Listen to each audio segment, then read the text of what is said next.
85페이지 두 번째 문단. 그게 바로 내가 가르쳐주려는 거다. 난 너희들에게 이성적 사고를 선택하는 방법을 가르칠 거다. 아침에 일어나자마자 커피를 들이키고 문 밖으로 뛰쳐나가는 것처럼 반사적으로 행동하는 게 아니란 말이다. 아까 내가 한 말 기억하니? 직장은 장기적인 문제에 대한 단기적인 해결책. 항상 얘기하지만 목표는요, 어떻게 해야 된다고요? 단기 목표가 있어야 되고 단기 목표가 있어야 되죠. 이게 없으면 곤란해져요. 둘 중에 하나만 있으면. 단기 목표는 밥은 매일 잘 먹어. 근데 집이 없어. 단기 목표는 밥은 좀 허술하게 먹어도 이제 집을 사는 거죠. 그죠? 둘 다 있어야 되겠죠. 그러니까 그렇다고 이제 장기 목표 한다고 맨날 굴비만 쳐다볼 수는 없잖아요. 가끔씩 굴비 그거 잘라가지고 먹기도 해야지. 그러면 어떤 사람이 부자일까요? 만약 둘 중에 하나가 불균형하게 이루어진다면 장기 목표를 잘하는 사람이 부자예요. 그리고 이 사람이 레벨도 높아요. 그리고 우리가 그 심리학적으로 그 마시멜로 이야기를 보면은요, 그 지금 잠깐 그 욕심을 참고 선생님이 들어올 때까지 마시멜로 안 먹으면 하나 더 줄게 하잖아요. 그럼 어떤 애들은 먹고 어떤 애들은 안 먹고. 근데 그 마시멜로 이야기가 조작됐다는 말이 이번 신문에도 나왔지만 그걸 떠나서라도 우리가 보면 성공하는 사람들의 특징은 뭐냐면 단기 목표를 참을 수 있는 사람이 성공하는 확률이 되게 높아요. 그걸 못 참고 먹어버리면, 그죠? 우리 대표적인 게 뭐냐면요, 너무 힘드니까 내년에 심을 감자랑 쌀을 먹어버리는 거죠. 벽시를. 그죠? 그건 안 되지. 안 되지. 근데 그런 사람이 있죠, 세상에는. 네. 그래서 만약에 우리가 누군가를 사귄다면 이런 사람들을 사귀어야 되는 거죠. 이런 사람들이 어떤 사람들이냐면 맨날 여행 가는 거 잘 계획 잘 짜가지고 가는 사람들이 이거에 능통해요. 그죠? 그런 사람들 있잖아요. 여행 가기로 여행계 딱 해가지고 여행계 만들고 그 다음에 여행계 다 되면 가자 해가지고 계획 쫙 하고 비행기표 쫙 예약하고 쫙 그럼 걔랑 같이 여행 갔다 오면 너무 편해. 근데 내가 하고 싶어서 하는 거 아니. 진짜 힘들어 그거 짜는 거. 왜 남자를 보면. 근데 그런 친구들하고 이제 자주 오래 있으면 내 이제 재산이 고갈되는 거죠. 아니 근데 여행을 가지 말라는 건 아니고, 그리고 또 그 재능이 나쁘다는 게 아니라 예를 들자면 그렇다라는 거지. 여행을 가지 말라는 거 아니에요. 그러니까 이걸 통해서 선생님들이 장기 목표하고 단기 목표에 대한 개념이 정확히 쓰셔야 된다고. 대부분의 사람들의 머릿속에는 한 가지 문제밖에 없는데 월말에 어떻게 청구서 대금을 낼 것인가 같은 단기적인 걸 한다. 돈이 그들의 삶을 지배한다. 아니 돈에 대한 두려움과 무지가 삶을 지배한다고 해야겠구나. 그래서 그들은 자기 부모님이 그랬던 것처럼 똑같이 살아가는 거야. 매일 아침에 침대에서 일어나 돈을 벌러 직장에 가는 거야. 진짜 중요한 질문인 다른 길은 없을까? 이것도 똑같은 거죠. 어떻게라는 말이죠. 머리가 아니라 감정으로 사고를 하게 되는 거다. 그러니까 우리가 생각을 할 건지 감정적으로 할 건지 고민해야 되는 거죠. 감정으로 사고를 하는 거랑 머리로 사고를 하는 거랑 어떻게 다른데요? 마이크가 물었죠. 마이크는 부자 빠들이죠. 로버트는 가난한 아빠들이고. 86페이지 박스. 감성과 지성. 나는 나의 생각과 감정을 통제하기 위해 지속적으로 노력을 기울인다. 지금까지 살아오면서 수없이 겪고 확인한 바다. 감정이 고조되면 지능은 떨어진다. 감정이라는 거는 보통 200 이하 레벨에서 300 사이에, 그죠? 감정이 많이 지배하죠. 300에서 400 이런 쪽으로 쭉 올라오면 이제 지식, 지능 이게 지배하는 거죠. 그러니까 우리 주위에 감정적인 사람들, 너무 이제 좋았다 나빴다 이런 게 심한 사람들은 좀 멀리 해야죠. 일단 레벨이 떨어진다고 봐야죠. 오 그래 많이 다르지. 부자 아버지가 말했다. 사람들은 자주 이런 소리를 한다. 사람이라면 일을 해야지라든가 부자들은 다 사기꾼이야라든가 아니면 직장을 옮겨야겠어. 난 연봉을 올려받아야 해. 날 이런 식으로 대하면 안 되지 같은 거 말이다. 난 이 직장이 안정적이라서 좋아 같은 소리도 하지. 하지만 아무도 이렇게 묻진 않아. 내가 여기서 놓치고 있는 건 뭐지? 이런 의문을 품어야 감정적인 사고를 벗어나 명확하게 생각해 볼 시간이 주어지는데 말이다. 이게 좋은 말이죠. 내가 여기서 놓치고 있는 건 뭐지? 내가 여기서 놓치고 있는 건 뭐지라든가 나는 잘하나? 이 메타인지잖아요. 정말 위험한 사람이 자기가 잘나지 못했는데 잘난 줄 아는 사람. 너무 힘들어요. 그런 사람들. 우리 주위에 많죠. 우리가 다시 가게로 돌아가는 동안 부자 아버지는 부자들은 정말로 돈을 만든다고 설명해 주었다. 부자들은 돈을 위해 일하지 않는다. 그분은 와이프와 내가 납으로 5센트짜리 동전을 만들었을 때 우리가 진짜 부자들과 대단히 비슷한 방식으로 생각하고 있었다고 설명해 주었다. 문제는 은행과 정부가 아닌 한 우리처럼 그렇게 돈을 만드는 것이 불법이라는 점이었다. 부자 아버지는 합법적인 방법으로 돈을 만들 수 있죠. 대표적인 게 뭐죠? 주식이죠.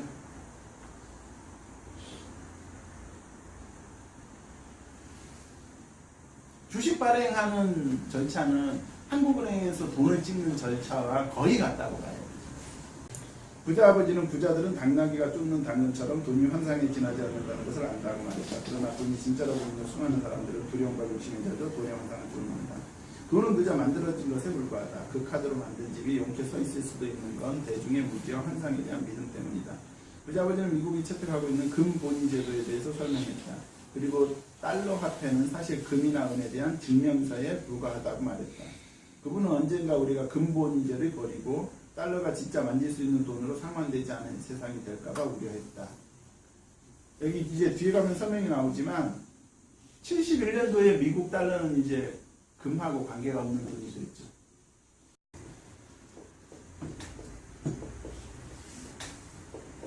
칠하나 녹슨 이렇게 외우라고 했어요. 기억나세요? 네. 그러니까 미국의 닉슨 대통령이 1971년도에 이제 달러를 금본위 제도를 이제 없앴죠. 그래서 이제는 그때부터는 미국의 71년 이전에는 달러를 갖고 가면 금으로 바꿔줬어요. 이제는 안 바꿔줘. 그렇게 되면 얘들아 세상이 엉망진창이 될 거다. 가난한 사람들과 중상층 그리고 금융지식에 무지한 사람들의 삶은 망가지게 되겠지.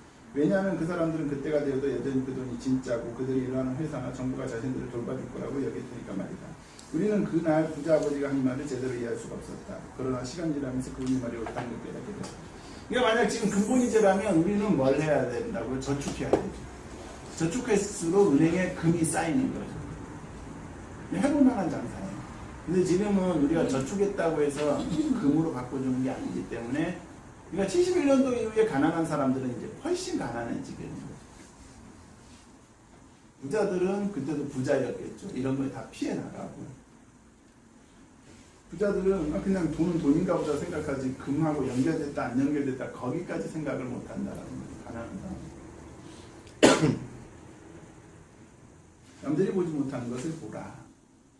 부자 아버지는 편의점 앞에 세워놓은 픽업 트럭에 올랐다면서 말했다. 계속 일하거라. 얘들아. 하지만 급여의 필요성을 빨리 잊을수록 어른이 된 뒤에 쉬운 삶을 살 수 있을 거다. 머리를 쓰고 무보수로 일하려. 별표시 하시죠?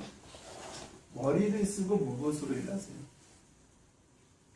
자, 지금 보면 자영업자가 이렇게 하는 거죠. 자영업자가 머리를 쓰고 무보수로 일하잖아요.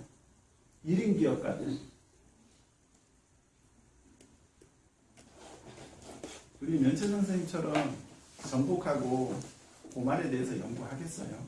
월급 받는 사람이? 연구를 하는 거죠. 자기 월급은 그만큼 받지 않지만 연구를 하는 거예요. 그러면 조만간 내가 너희들에게 줄 수 있는 것보다 훨씬 많은 돈을 벌 수 있는 방법을 알아내게 될 테니까 너희는 남들이 보지 못하는 것을 보게 될 것이다. 대부분 사람들은 그런 기회를 보지 못해. 왜냐하면 그들은 항상 돈과 안정만을 찾거든. 결국 그래서 그런 것밖에 얻지 못하는. 예전에 우리 다음 있잖아요. 다음이 맨 처음에 한 게 뭐였어요? 다음이 어떻게 저렇게 큰 회사가 됐죠? 이메일을 풀었잖아요.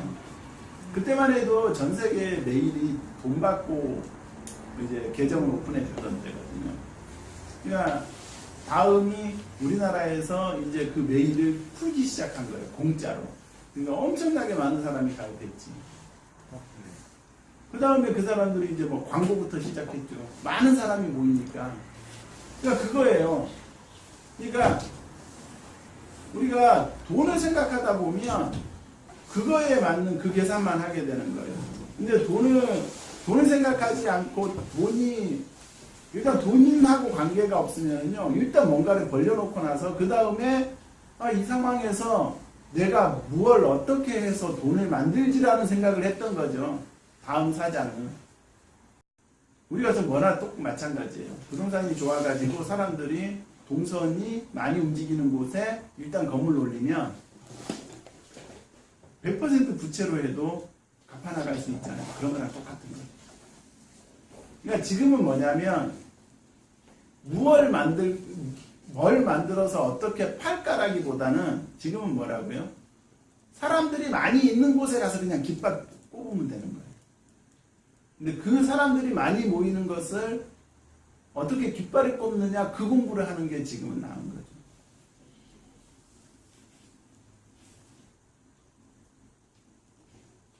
지금 최근에도 일어나는 일이 그거잖아요. 쿠팡이 그죠? 쿠팡이 지금 우리나라 이마트까지 흔들고 있잖아요. 근데 쿠팡에 지금 적자가 얼마라고요? 막 조단이잖아요. 그 손정이한테도 돈 받아가지고 일종가 받아가지고 쓰고 있고 여기저기서 막 땡겨다가 쓰고 있고 그걸로 이제 전부 이제 마이너스 되고 있는데 그래서 로켓 빼서 그죠? 그러니까 쿠팡은 공짜로 물건을 많이 보내주잖아요. 근데 그게 이제는 이마트, 롯데마트도 흔들리고 있으니까 앞으로 쿠팡 지켜보는 것도 재밌을 것 같아요. 저 사람이 성공할지 아니면 저러다가 이제 실패할지. 예전에 페덱스도 그랬죠. 페덱스도 뭘 했냐면 항공화물이 있잖아요. 항공화물이 있어가지고 항공화물을 이렇게 하는데 페덱스 그 사람은 어떻게 생각했냐면 우리가 항공화물 센터를 지으면 그 항공화물 비용이라든가 이런 게 너무 획기적으로 내려가겠다라고 생각을 한 거죠. 근데 이 사람은 진짜 그렇게 했잖아요. 그래가지고 페덱스 거기로 모든 화물기가 오게끔 한 다음에 그런 사고가 지금의 페덱스를 만든 거죠. 지금은 그게 되게 쉬운 생각이에요. 근데 그때 당시 몇십 년 전에 그런 생각을 했다라는 거죠. 그게 플랫폼이에요. 아시겠죠? 플랫폼. 플랫폼이 원래 뜻이 뭐죠? 플랫폼. 원래 무슨 뜻이에요? 무대. 원래 기차역이에요. 기차역이 플랫폼이잖아요. 그래서 옛날에는 플랫폼으로 기차가 들어오고 있습니다. 이렇게 방송하고 했잖아요. 지금은 이제 이거를 소프트웨어 플랫폼이라고 쓰니까. 자, 플랫폼의 기본적인 거는요. 공급과 수요가 교차해야 돼요. 플랫폼이라는 거. 이게 무슨 말이냐? 수요자도 오고 공급도 여기서 이루어져야 되는 게 플랫폼이에요. 그러니까 지금 우리가 외제 선생님이 자꾸 어떻게 하면 사람들이 많이 오게 할까 이게 플랫폼을 만들고 싶은 거죠. 나는 공급할 수 있는데 사람들이 안 오잖아요. 그럼 플랫폼이 아니에요. 그러면 기차역에 사람들이 왔겠죠? 왜? 기차 타려고. 기차는 누가 제공해요? 우리나라 무슨 레일? 코레일이 제공하죠. 옛날에는 예를 들면 국가가 제공했다고 치자. 그죠? 과거의 플랫폼의 또 대표적인 게 터미널이잖아. 과거의 플랫폼은 너무 쉽고 심플한 거예요.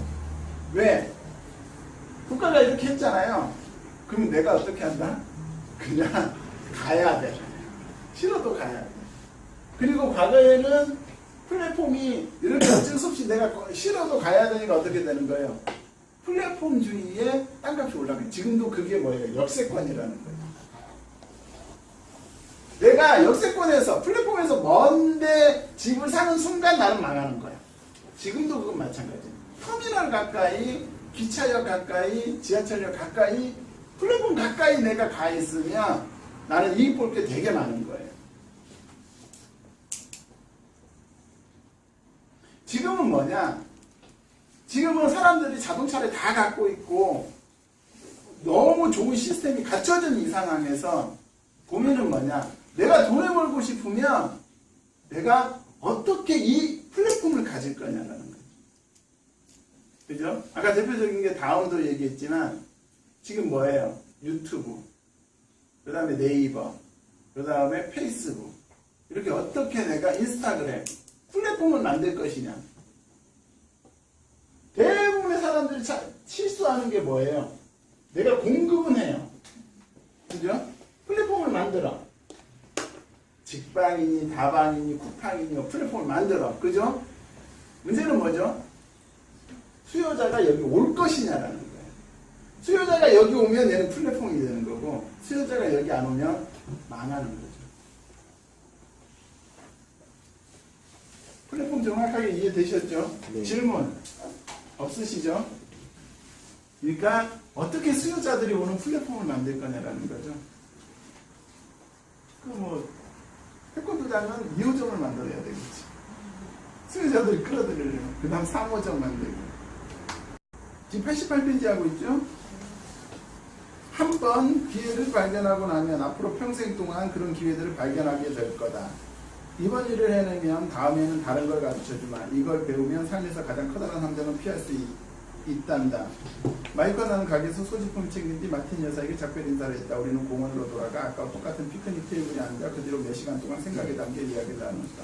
우리는 그 다음 주에 학교에서도 계속 생각하고 이야기를 나눴다. 2주 동안 우리는 부자아버지가 한 말을 생각하고 이야기를 나누고 가게에서 돈을 받지 않고 공짜로 일을 했다. 두 번째 토요일 나는 일을 마치고 마틴 여사에게 인사를 한 뒤 아쉬운 눈길로 만화책 지녀대를 쳐다보고 있었다. 토요일마다 받던 30센트가 없어져 가장 힘든 일은 더 이상 만화책을 살 돈이 없다는 것이었다. 그때 마틴 여사가 마이크와 내게 잘 가라는 인사를 하더니 무슨 일인가를 하기 시작했다. 이제까지 내가 한 번도 보지 못한 일이었다. 무슨 말이냐? 마틴 여사는 항상 했었는데 나는 한 번도 못 봤던 거죠. 이게 뭐죠? 마틴 여사 계속 했어. 나는 한 번도 못 봤어, 그거를. 인지지각이죠. 그러니까, 자, 내가 집 사고 싶죠? 내가 부자가 되고 싶잖아요?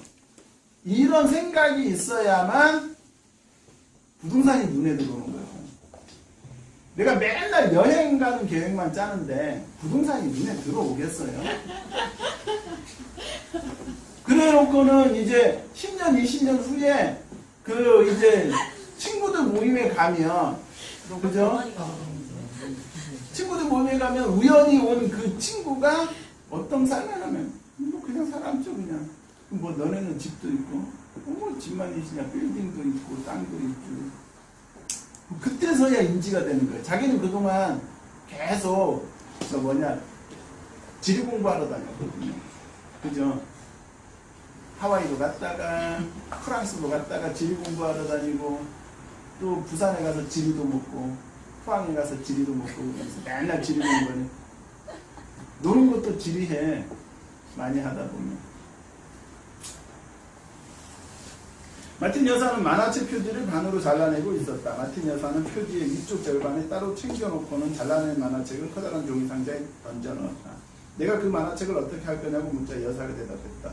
그냥 버린단다. 잘 나는 표지는 만화책 배급업자가 새 만화책을 가져올 때 건네주지. 1시간 되면 그 사람이 올 시간이거든. 그냥 버리고 표지 자른 거만 주는 거죠. 증거죠, 증거. 왜냐면 일단 표지를 자르면 못 팔 거니까. 반품하지 않아도 일단 상품 가치를 훼손시키고, 왜냐하면 그 사람이 만화책을 또 갖고 가는 건 무겁고. 그 사람도 처분해야 돼. 옛날에 삼다수를 팔 때 농심이 삼다수를 선택한 게 외신의 한 수라고 했죠, 제가. 그러니까 우리는 항상 돈을 벌 때 혁신적인 사고를 해야 돼. 농심 입장에선 농심라면, 신라면을 한 차를 만큼한 차에 싣고 가잖아요.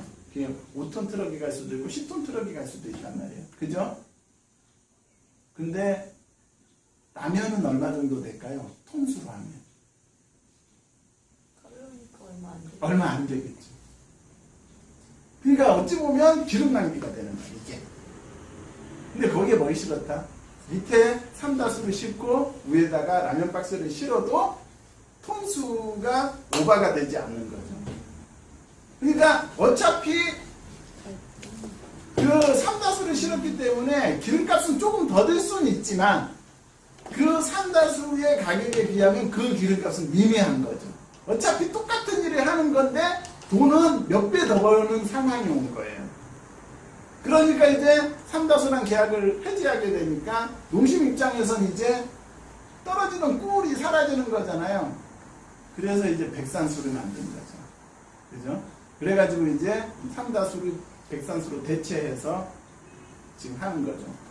하지만 지금 잘 나가는 물은 뭐다? 롯데, 핑크빛, 그 이름 뭐죠? 아이리스? 아이리스가 지금 삼다수를 위협할 정도로 지금 치고 올라오고 있죠. 송혜교가 선전해서 그런가? 아니, 핑크빛이어서 그렇지. 핑크핑크 하잖아. 어쨌든 계속 걔네가 그런 유통망을 계속 넓혀온 거죠. 뭐 아이리스가 우리가 보지 못하지만 얼마나 뭐 대리점 설득하고 뭐하고 하면서 계속 유통망을 넓힌 거지. 그런 것들은 무거운 거니까 대리점이 없으면 우리가 뭐 광고 많이 때린다고 팔릴 수 있는 게 아니죠.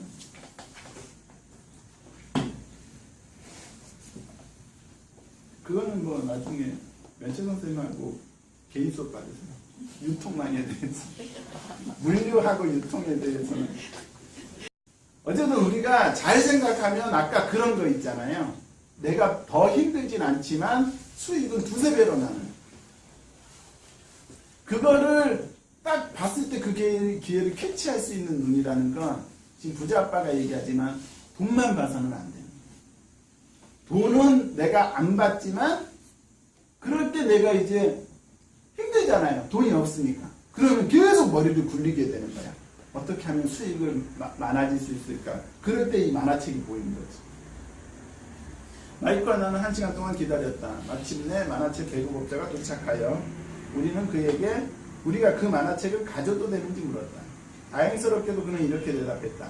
너희가 이 가게에서 일하고 만화책을 어디다 다시 팔지만 않는다면 그래도 괜찮다. 우리가 옛날에 동업을 했던 것을 기억하는가? 마이크와 나는 다시 손을 잡았다. 우리는 마이크네 집 지하에 있는 빈 방에 수백 권의 만화책을 쌓기 시작했다. 얼마 뒤 우리의 만화책 도서관이 공개되었다. 우리는 공부를 좋아하는 마이크의 여동생을 사서로 고용했다. 마이크의 여동생은 입장료로 아이들에게 10센트씩 받았고 도서관은 매일 방과 후 2시 반부터 4시 반까지 문을 열었다. 우리의 고객인 동네 아이들은 2시간 동안 만화책을 마음껏 볼 수 있었다. 당시에 만화책 가격이 한 권에 10센트였으니 아이들에게도 엄청난 이익인 셈이었다. 2시간이면 만화책을 대여섯 권은 좋게 읽을 수 있었기 때문이었다. 그러면 이 시장이 마이크의 아버지 부자 아빠의 사업을 방해하진 않을까요? 그러니까 분명히 어느 정도 방해는 되는데 큰 문제가 없다라는 거죠. 왜? 새 만화책을 사는 시장하고 그죠? 만화방의 시장하고는 엄연히 다른 부분이 있거든요. 그러니까 얘네가 한 건 뭐냐? 그 새 만화책을 사는 사람이 사고 나중에 재고가 생긴 것을 갖다가 쓰기 때문에. 근데 우리가 만화방 다녀보거나 우리가 이런 걸 해봐서 알지만 새 책 보는 사람은 새 책을 봐요. 그죠? 아시죠? 거기서 동동동동 줄 기다렸다가 그거 안 할 수가 어저께 온 데는 안 할 수가 해가지고 꼭 그거 오자마자 봐야 되는 사람들이 있고. 마이클 여동생은 아이들이 만화책을 가지는 않는지 감시했다. 또 만화책을 정리하고 매일 입장하는 아이들의 숫자를 기록하고 누가 왔고 손님인 아이들이 어떤 건의를 했는지 알려주었다. 마이클 나는 석 달 동안 일주일에 평균 9.5달러를 벌었다. 9살, 10살짜리가 일주일에 9.5달러면 그때 당시 10,000원인데 그 50 몇 년도에 60 몇 년도에 10,000원이면 일주일에 집도 샀겠다. 마이크의 여동생은 일주일에 1달러를 받았고 만화책도 공짜로 읽을 수 있었다. 그렇지만 어차피 그애는 항상 공부를 했기 때문에 만화책에는 거의 손을 대지도 않았다. 마이크와 나는 약속대로 매주 토요일에 마틴 여사의 가게에서 일하며 다른 가게에서도 만화책을 받아왔다. 우리는 배급업자가 약속한 대로 만화책을 결코 다른 곳에 팔지 않았다. 만화책이 너덜너덜해지면 불에 태웠다. 다른 곳에 지점을 열어볼까도 했지만 마이크의 여동생만큼 좋은 직원을 찾을 수가 없었다. 그 어린 나이에 우리는 믿음직한 직원을 구한다는 게 얼마나 힘든지 깨달았다. 9살, 10살 때 깨달은 거죠. 만화책 도서관이 문을 연 지 석 달이 지났을 때 도서관에서 싸움이 벌어졌다. 다른 동네의 말썽쟁이들이 억지로 우리 도서관에 밀고 들어온 것이다. 마이크 아버지는 우리에게 사업을 그만두라고 권했다. 그래서 우리는 만화책 사업을 접었고 토요일마다 편의점에서 일하는 것도 그만두었다. 하지만 부자 아버지는 우리에게 새로운 것을 가르쳐주고 싶어 신이 나 있었다. 그러니까 이제는 부자 아빠가 얘네들한테 뭔가 배우고 싶은 게 끝났으니까 이제 다른 걸 또 이제 시작하는 거죠. 그래서 이제 마치도 그만둔 거죠. 그분은 우리가 첫 번째 교훈을 훌륭하게 배웠다며 기뻐했다. 우리는 돈이 우리를 위해 일하게 만드는 법을 배운 것이다. 가게에서 무보수로 일한 덕분에 우리는 상상력을 동원해 돈을 만들 수 있는 기회를 찾아냈다. 이게 그러니까 만약에 부자 아빠가 얘네한테 돈을 지불했다면 얘하고 마이크가 그런 거에 대한 고민을 했겠냐는 거지. 월급 받으면 되니까. 선생님들도 다 월급 받아봐서 알죠. 왜 월급날은 그렇게 빨리 돌아오는지. 쓰던 돈이 남았는데 월급 또 주더라고. 경험 안 해봤어요? 항상 모자랐어요? 모자라지 않나? 어떤 때는 그런 때 있잖아요. 한 달이 너무 빨리 지나가고 월급이 또 오는 때 없었어요? 정신없이 일하면 돼, 정신없이. 네? 쓰리자, 포자, 그러니까 돈 쓸 시간이 없을 때. 쓸 시간 없고. 그러니까 월급을 받는 거랑 월급을 안 받는데 내가 여기서 일할 때랑 사람이 그 굶주릴 때랑 다른 거죠. 우리가 지금도 그렇잖아요. 헝그리 정신이 있는 거랑 없는 거랑 다른 거죠. 네? 배고파. 이번에도 아시안 게임에서 우리나라가 8강에서 떨어졌을 때 이제 혼나는 게 그거죠. 헝그리 정신이었다고. 왜? 그 아시안 게임에서는 우리가 1등 했는데 아시안컵에서 8강에서 떨어졌죠. 아시안컵은 그 열심히 해도 군대 면제가 안 되니까. 그러니까 군대 면제되는 거랑 안 되는 거랑 얘들이 완전 달라요. 눈빛도 다르고. 왜 선생님 하고 싶은 말 하세요? 아니요. 그게 맞다고요. 우리는 우리만의 사업체인 만화책 도서관을 시작함으로써 고용주의에 의존하지 않고 스스로 재정을 통제할 수 있었다. 고용주에게 의존하지 않고. 그러니까 독립적인 사고가 이렇게 중요한 거죠. 엄마 아빠한테 의존하냐 안 하냐 이런 것들. 무엇보다 가장 훌륭한 점은 우리가 직접 자리를 지키지 않아도 우리의 사업체가 저절로 돈을 벌도록 했다는 것이었다. 여동생이 했었고, 그죠? 자기네는 마트를 계속 보고, 마트 여사랑 협상하고, 만화방 사장 오면 바카스 하나 건네주고, 그죠? 돈은 누가 벌었다? 여동생이. 고용을 잘해야겠네. 응, 고용을 잘해요. 똑똑한 아이. 응. 부자아버지는 우리에게 돈보다 훨씬 큰 무언가를 준 거고. 상상력의 파워. 정과 시대와 인터넷 시대에는 30살 미만의 청년들이 상상력을 이용해 세상을 바꾸는 앱을 창출함으로써 부자가 되고 있다. 페이스북과 우버, 스냅챗 등을 이미 목격하지 않았는가. 이제 상상력이 풍부한 사람들은 번성하고 그렇지 않은 사람들은 그저 일자리를 찾아 헤매는 시대다. 안타까운 것은 그런 일자리마저 곧 로봇과 컴퓨터로 대체될 것이라는 건데. 상상력이죠. 여기서 키워드는 상상력이에요. 상상력은 운해인가요? 잔해인가요? 은행. 운해죠. 여자가 잘해요? 남자가 잘해요? 여자가 잘해죠. 그러니까 이제 남자들 입장에서 뭐라고요? 여자를 개무시하지 말고 대화를 자주 하라고. 어찌 보면 좀 말도 안 되는 얘기지만 대화를 하다가 이런 상상력은 좀 여성들한테 좀 배울 필요가 있다라는 거죠. 왼손잡이. 왼손잡이는 운해를 쓴다고? 네. 좋겠어. 자, 91페이지. 스터디 세션은 이거 제가 이 책을 읽어보다 보니까 이 스터디 세션이 추가로 돼서 아 이거 무슨 말을 썼을까 좋겠다 해가지고 그래가지고 이 책이 과거의 부자 아빠보다 막 2배 이상 됐거든요. 이 책이 500페이지 가까이 되고 그래서 저도 이 책을 다시 한번 보는 것도 좋겠다. 근데 읽어봤는데 이 스터디 세션이요 추가가 된 건데 똑같아요 앞에는. 그래서 별로 볼 게 없어요. 그래서 안 봐도 돼요. 왜 이렇게 있을까? 자, 부자 아빠 다시 읽기 92페이지. 그 다음에 93페이지 앞에 내용이랑 똑같아요. 자, 94페이지. 그래도 복습한다는 의미에서 자, 세 번째 줄. 부자 아버지는 먼저 삶은 말로 사람을 가르치는 것이 아니라 제멋대로 내두르면서 가르친다고 말했다. 어떤 사람들은 삶이 자신을 내두르게 두고 어떤 사람들은 화를 내며 보스에게 대들거나 가까운 사람들은 힐난하지만 어떤 사람들은 거기서 교훈을 얻고 삶의 새로운 행태를 환영하기도 한다는 것이다. 삶이 그렇게 나올 때 무언가 배울 필요가 있음을 의미한다는 것이 부자 아버지의 가르침이었다. 저는 뭐죠? 삶이 이렇게 나올 때는 어떻게 하라고요? 세운철학관에 한 번씩 가시요. 그죠? 그 뭐가 잘못됐는지 확인하고, 그리고 조심하라고 할 땐 조심하고, 그 다음에 사업 벌리지 말라고 할 땐 벌리지 말고, 그러니까 사람들이 목화인 사람들, 면체 선생님처럼 성격이 급한 사람들은 그냥 올해 1년은 뭐 하지 마라, 좀 내실에 충실하라 하면 그거 못 견디는 거야. 근데 실은 내실에 충실하는 것도 버는 거거든요. 나중에 알게 되죠. 너 모험양 하면 더 웃겨. 그러니까 너 하고 싶은 거. 항상 이제 너무 서두르지 마시라고. 그러니까 가끔씩은 쉬면서 가고 놀면서 가고 이럴 때도 있어야 된다고. 그죠?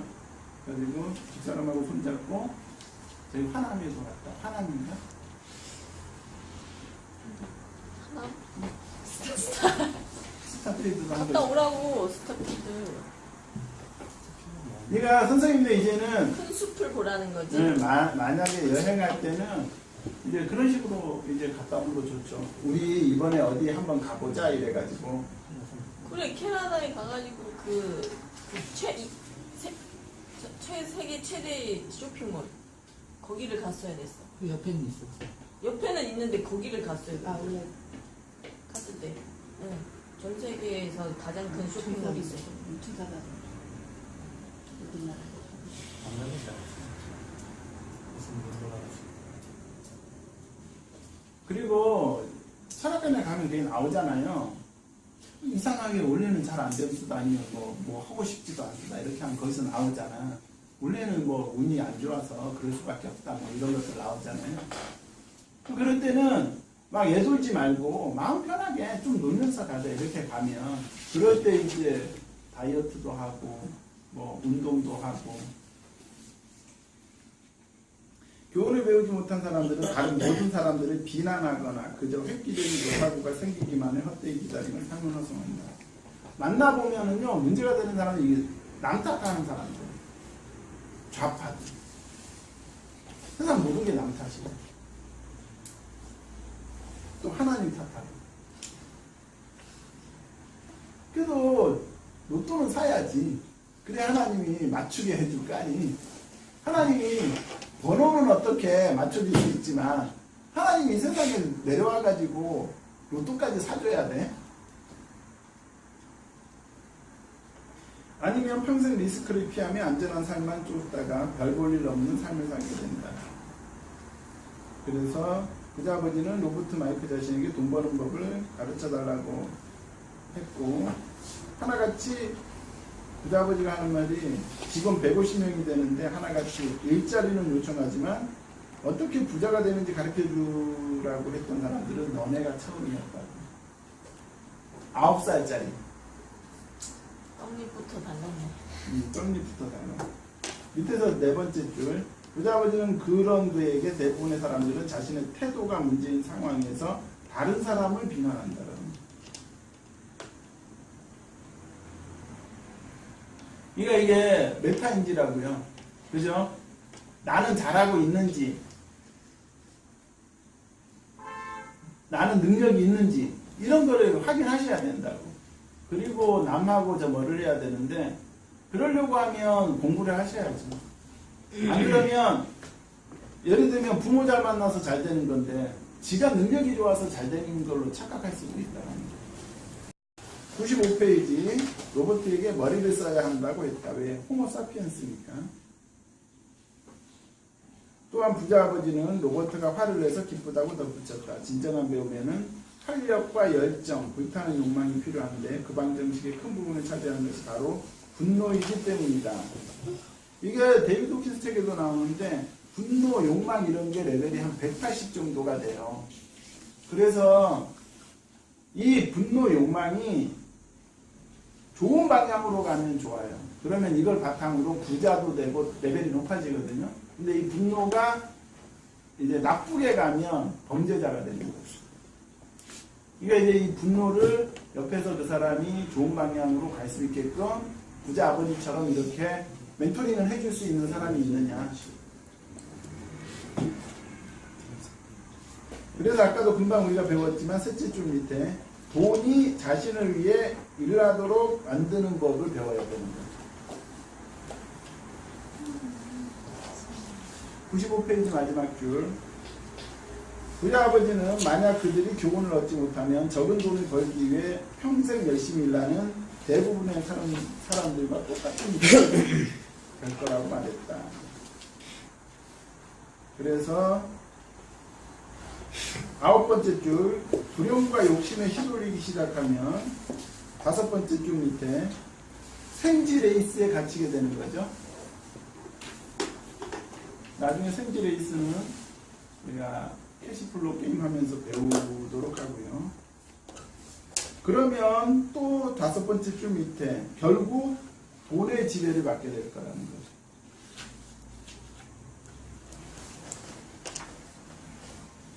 그리고 문제는 뭐라고요? 마지막 줄.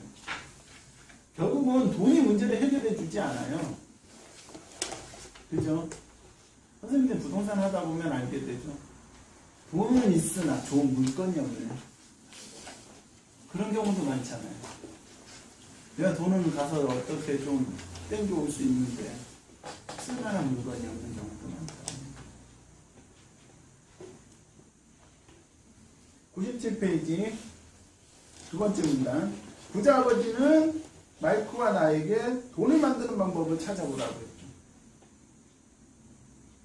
그게 만화방이었죠. 밑에서 네 번째 줄. 하지만 소년들은 돈이 자신을 위해 일하게 하라는 첫 번째 교훈을 제대로 체험하고 배웠다. 그들이 현장에 없는 동안에도 만화방에서는 수익이 발생했다. 이제 아버지는 그자 아버지는 그런 걸 배울 준비가 돼 있다고 말을 하셨다. 98페이지. 잔해 모멘트. 고소득 일자리를 보유하고 있었음에도 로버트의 가난한 아버지는 늘 재정적인 어려움에 시달렸다. 운의 모멘트. 폐기되는 만화책을 새롭고 창의적인 방식으로 보는 순간 특정한 사업의 기회가 생겨났다. 잠재의식 모멘트. 사람들은 감정과 욕심이 자신들의 삶을 지배하도록 놔둔다.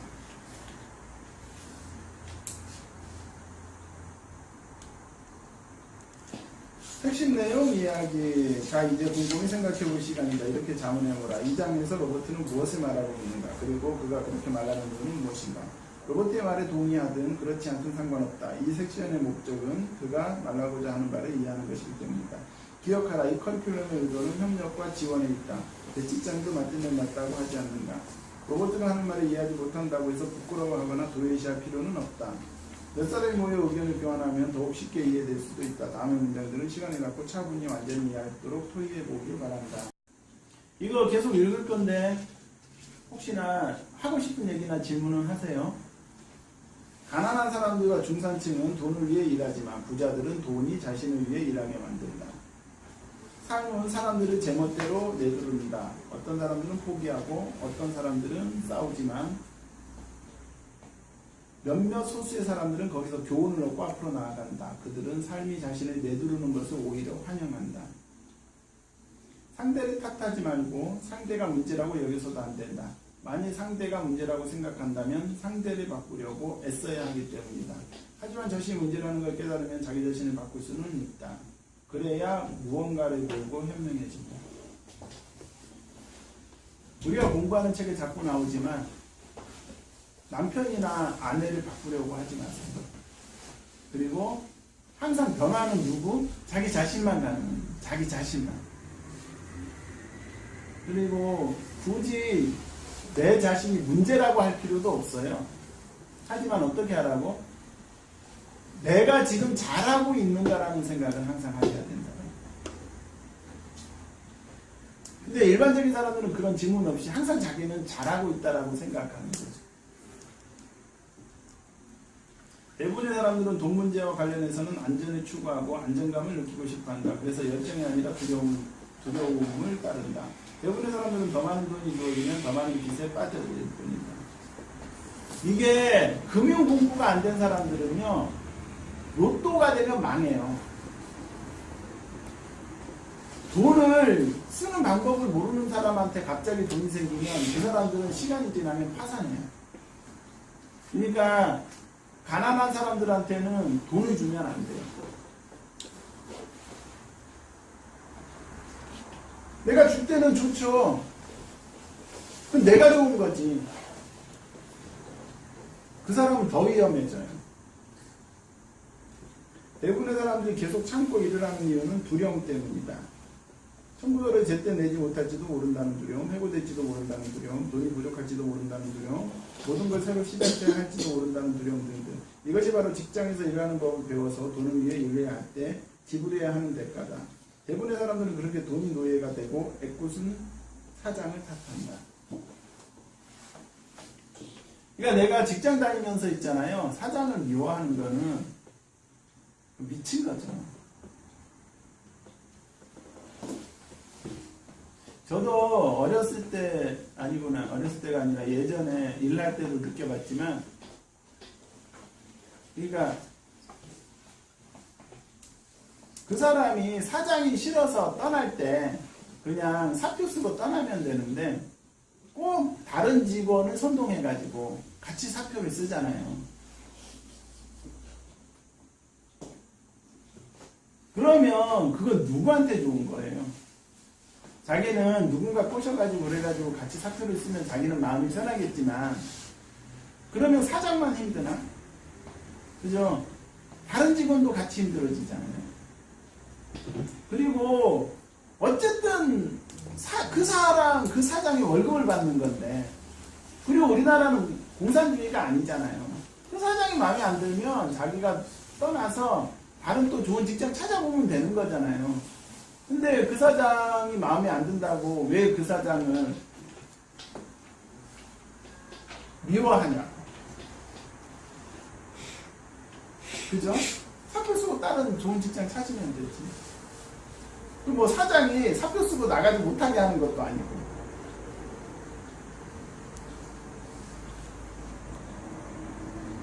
대부분의 사람들은 자신이 이성 대신 감정의 사용에 생각하고 있다는 사실을 깨닫지 못한다.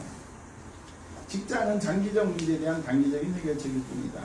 대부분의 사람들은 두려움과 욕망이라는 감정이 휘말려 월급 봉투와 임금 인상, 안정적인 직장만을 쫓는다. 그런 감정이 지배하는 사고가 자신을 어디로 몰고 갈지는 전혀 모르면서 말이다. 이것은 마치 당나귀가 코앞에 달린 당근을 쫓아가는 사람과 비슷하다.